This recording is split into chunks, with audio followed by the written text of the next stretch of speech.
नमस्कार मेरे प्यारे विद्यार्थियों। आज मैं पढ़ाने की दृष्टि से नहीं, मेरे पास कल शाम को रात में लगभग 1 बजे 2-3 मैसेज मुझे बच्चों के प्राप्त हुए। मैं उनका नाम नहीं बताऊंगा और उन्होंने मुझसे कुछ प्रश्न पूछे जिनके जवाब मैं दे रहा हूं। देखिए, उनके प्रश्न थे कि पढ़ाई के समय तनाव से या दबाव से कैसे बचें। स्ट्रेस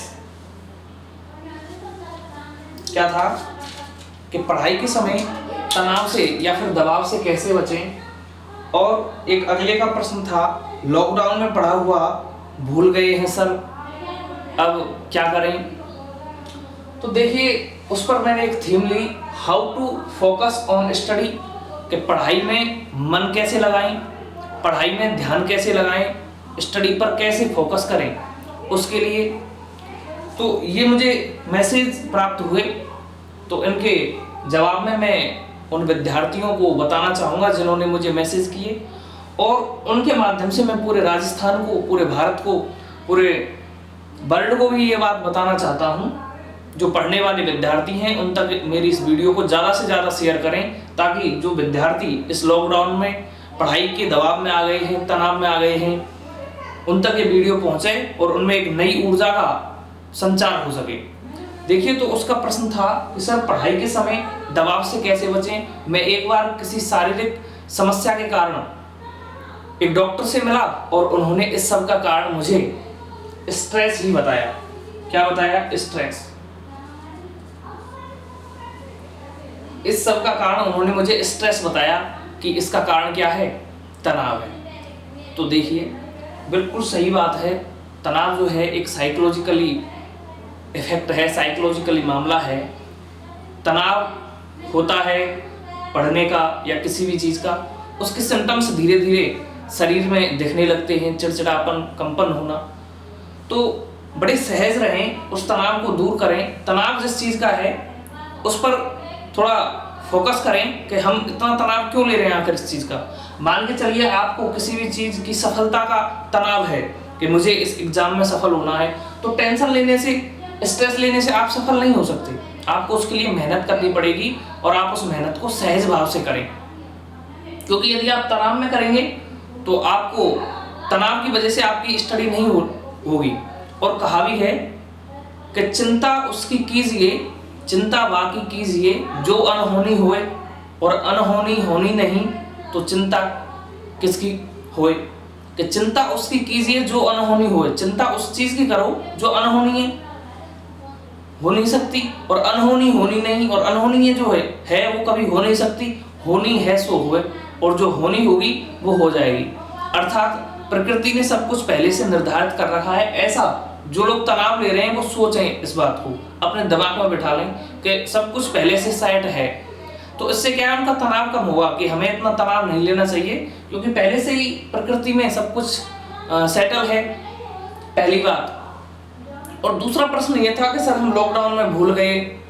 क्या होता है कि विद्यार्थी जो है वो पढ़ता चला जाता है, पढ़ता चला जाता है, पढ़ता चला जाता है, तो पढ़ने के बाद जब वो पीछे मुड़ के देखता है तो उसे पीछे से सब साफ मिलता है, सपाचट। तो वो घबरा जाता है कि आखिर मैं 2 महीने से पढ़ रहा था, मेरा कहाँ गया, ये कहाँ चला गया। तो ये देखिए साइकोलॉजिकली मामला है। ऐसा होता है कि व्यक्ति 7 दिन के पढ़ने के 7 दिन के बाद भूलना शुरू कर देता है जो भी चीज़ पढ़ी।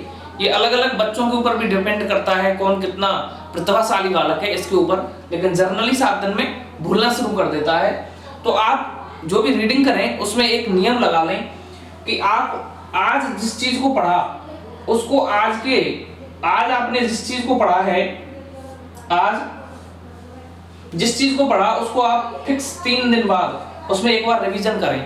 फिक्स 3 दिन बाद उसका एक बार रिवीजन करें, फिर उसका रिवीजन 7 दिन बाद करें, फिर उसका रिवीजन 15 दिन बाद करें, फिर उसका रिवीजन 1 महीने बाद करें, और फिर 3 महीने बाद, और फिर 6 महीने बाद, और फिर 12 महीने बाद। इस तरह से 1 साल में उसमें इस तरह रिवीजन लगाते रहे। आज जो पढ़ा है उसका 30वें दिन रिवीजन, फिर 7वें दिन रिवीजन, फिर 15वें दिन रिवीजन, फिर 1 महीने में रिवीजन, फिर 3 महीने में रिवीजन, फिर 6 महीने में, और फिर 12 महीने में। इस तरह से आप उसको यदि रिवाइज करते रहेंगे तो मैं ये विश्वास दिलाता हूं कि आपका जो पढ़ा हुआ है वो कभी आप भूल ही नहीं पाएंगे, वो परमानेंट आपकी मेमोरी में सेव हो जाएगा। और दूसरी बात यह है कि सफलता को लेकर के जो विद्यार्थी है वो बहुत ज्यादा तनाव में आ जाते हैं। तो ऐसी कोई बात नहीं है, सफलता थोड़ी कठिन जरूर है, थोड़ी सी कठिन तो होती है, हम कंपटीशन में जब जाते हैं बच्चों के में, लेकिन इतनी भी कठिन नहीं है कि आप बहुत ज्यादा तनाव लें। ऐसी कोई आवश्यकता नहीं है। आप सहज भाव से पढ़ेंगे तो निश्चित रूप से आप सफल हो जाएंगे। एक बात ये, सुबह के टाइम आप म्यूजिक वगैरह सुन सकते हैं दिमाग फ्रेश के लिए, और दिन में 1 घंटा, कम से कम 1 घंटा अपने दोस्तों के साथ गप्प लड़ाएं, क्योंकि गप्प लड़ाने से क्या है, व्यक्ति का जो दिमाग है वो बिल्कुल रिफ्रेश हो जाता है। इसमें पढ़ाई की बातों को छोड़ दें, आप पढ़ाई की बात बाद में करते रहें, और 1 घंटा, और हो सके तो सप्ताह में 1 बार, 7 दिन में 1 बार मूवी देखने जाएं। यदि स्कोप है, यदि व्यवस्था है तो आप हॉल में चले जाएं, लेकिन वहां गर्लफ्रेंड बॉयफ्रेंड वाले सिस्टम से बचें, क्योंकि आप गए मूवी देखने अपने दिमाग को फ्रेश करने और वहां आप दोनों में लड़ाई हो गई और माथा फोड़ के घर आ गई। तो इस चीज से बचें, माथा फोड़ने की नहीं, आपको वहां दिमाग को फ्रेश करने के लिए जाना है। हो सके तो आप अपने 2-4 दोस्त लेकर के जाएं, ताकि आप वहां खूब एंजॉय करें और एंजॉय के साथ मूवी देखें और आए, तो उसके बाद आपका दिमाग जो है, मस्तिष्क जो है वो रिलैक्स होगा थोड़ा, और आप फिर जब दोबारा पढ़ेंगे तो एक अच्छी एनर्जी के साथ पढ़ेंगे और हर चीज को मेमोराइज कर पाएंगे। तो ये तो लॉकडाउन का ये हो गया, इस तरह से इसको रिवीजन करें तो परमानेंट याद रहेगा। आप सुबह म्यूजिक वगैरह सुने। हाँ, एक और, अपनी प्रकृति से कभी भी समझौता नहीं करें। बहुत से लोग कहते हैं सुबह जल्दी जगो, पढ़ो, अच्छी पढ़ाई होती है, ऐसा कुछ नहीं है। यदि आप निशाचर प्रवृत्ति के हैं, पूरी रात जगकर पढ़ना आपको पसंद है तो पूरी रात जगकर पढ़िए। किसी को सुबह मुर्गा टाइम में पढ़ना पसंद है तो सुबह 4 बजे जग के पढ़िए, ये अपनी अपनी अलग प्रकृति है। हाँ, थोड़ा सा फर्क ये है कि यदि आप निशाचर प्रवृत्ति के हैं तो जिस दिन एग्जाम होगी उस दिन आपको सुबह जगने में थोड़ी परेशानी आएगी। इसका भी सीधा सा सरल एक तरीका है कि आप 2-3 दिन पहले से, जैसे आप सुबह 4 बजे सोते हैं और सुबह 8 बजे जगते हैं, तो आप 2-3 दिन पहले से सुबह 8 बजे की बजाय 10 बजे 12 बजे जगना शुरू कर दो। तो आप 3-4 दिन लगातार पहले से दुगनी या तिगनी नींद लेंगे तो आपकी जो नींद है उसकी पूर्ति हो जाएगी। और उसके बाद यदि आप एग्जाम वाली रात को सो नहीं पाते हैं तो हमारा जो माइंड है वो एक दिन कम नींद के साथ भी काम चला लेता है, उससे कोई ज्यादा प्रभाव नहीं पड़ता। आप आराम से उस दिन 1-2 घंटे सोएं, नींद नहीं आ रही है तो पढ़ें, और ऐसा नहीं सोचेंगे नींद नहीं आएगी तो प्रॉब्लम होगी, ऐसा कुछ नहीं होता है। एक दिन हमारा माइंड जो है वो कम नींद के साथ काम चला सकता है। तो इन प्रश्नों का जवाब क्लियर हो गया। मेरे प्यारे विद्यार्थियों, मेरे प्यारे मित्रों, आप ऐसे प्रश्नों को लेकर बिल्कुल भी ना घबराएं। आप ऐसे प्रश्नों को मेरे व्हाट्सएप नंबर 9521297314 पर भेजते रहें कि सर हमें ये परेशानी है, इनके जवाब, और यदि कोई साइकोलॉजी से संबंधित, शिक्षण विधि से संबंधित कोई भी प्रश्न है तो आप बिना किसी हिचक के मेरे व्हाट्सएप नंबर पर मेरे चैनल साइकोलॉजी स्टडी को सब्सक्राइब कर लें और उसके कमेंट बॉक्स में आके पूछ लें। इसी के साथ धन्यवाद मित्रों, धन्यवाद मेरे प्यारे विद्यार्थियों।